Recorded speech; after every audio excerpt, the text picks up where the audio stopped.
बरसों पुरानी बात है। एक गांव में देवदत्त नाम का ब्राह्मण अपनी पत्नी देवकन्या के साथ रहता था।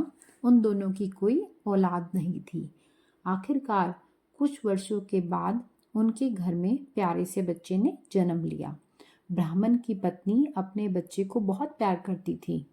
एक दिन की बात है, ब्राह्मण की पत्नी देवकन्या को अपने घर के बाहर नेवले का छोटा सा बच्चा मिला। उसे देखकर देवकन्या को उस पर दया आ गई और वो उसे घर के अंदर ले गई और उसने उस नेवले को अपने बच्चे की तरह ही रखा। ब्राह्मण की पत्नी बच्चे और नेवले दोनों को अक्सर पति के जाने के बाद घर में अकेला छोड़कर काम से चली जाती थी। नेवला इस दौरान बच्चे का पूरा ध्यान रखता था। दोनों के बीच का अपार स्नेह देखकर देवकन्या बहुत खुश थी।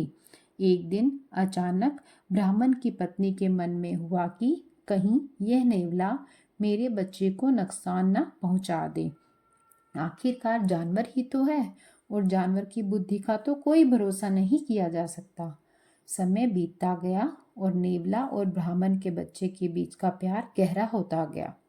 एक दिन ब्राह्मण अपने काम से बाहर गया हुआ था। पति के जाते ही देवकन्या भी अपने बच्चे को घर में अकेला छोड़कर बाहर चली गई। इसी बीच उनके घर में एक सांप घुस गया। इधर ब्राह्मण देवदत्त का बच्चा आराम से सो रहा था, उधर सांप तेजी से उस बच्चे की ओर बढ़ने लगा। पास में ही नेवला भी था। जैसे ही नेवले ने सांप को देखा, वो सतर्क हो गया। नेवला तेजी से सांप की ओर लपका और दोनों के बीच काफी देर तक लड़ाई हुई। आखिर में नेवले ने सांप को मारकर बच्चे की जान बचा ली। सांप को मारने के बाद नेवला आराम से घर के आंगन में बैठ गया। इसी बीच देवकन्या घर लौट आई। जैसे ही उसने नेवले के मुंह को देखा तो वो डर गई। नेवले का मुंह सांप के खून से लथपथ था। लेकिन इस बात से अनजान देवकन्या ने मन में सोचा कि यह क्या हो गया है, इस नेवले ने कहीं मेरे बेटे की हत्या तो नहीं कर दी। यही सोचते सोचते ब्राह्मण की पत्नी ने एक लाठी उठाई और उस नेवले को पीट पीट कर मार डाला। नेवले को जान से मारने के बाद ब्राह्मणी अपने बच्चे को देखने के लिए घर में अंदर तेजी से भागी। वहां बच्चा हंसते हुए खिलौनों के साथ खेल रहा था।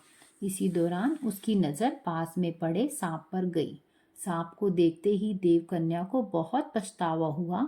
वो भी नेवले से बहुत प्यार करती थी, लेकिन गुस्से और अपने बच्चे के मोह में उसने बिना सोचे समझे नेवले को मार दिया। अब ब्राह्मण की पत्नी जोर जोर से रोने लगी, लेकिन तब तक बहुत देर हो चुकी थी। उसी समय ब्राह्मण भी घर लौट आया। वह पत्नी की रोने की आवाज सुनकर दौड़ता हुआ घर के अंदर आया। उसने पूछा, देवकन्या तुम रो क्यों रही हो? ऐसा क्या हो गया? उसने अपने पति को सारी कहानी सुना दी। नेवले की मौत की बात सुनकर ब्राह्मण देवदत्त को बहुत दुख हुआ। दुखी मन से ब्राह्मण ने कहा, तुम्हें बच्चे को घर में अकेले छोड़कर जाने और अविश्वास का दंड मिला है। तो हमें इस कहानी से क्या शिक्षा मिलती है कि बिना सोचे समझे गुस्से में आकर हमें कोई भी काम नहीं करना चाहिए। Thanks lot. Please like, share and subscribe to my channel. Bye bye.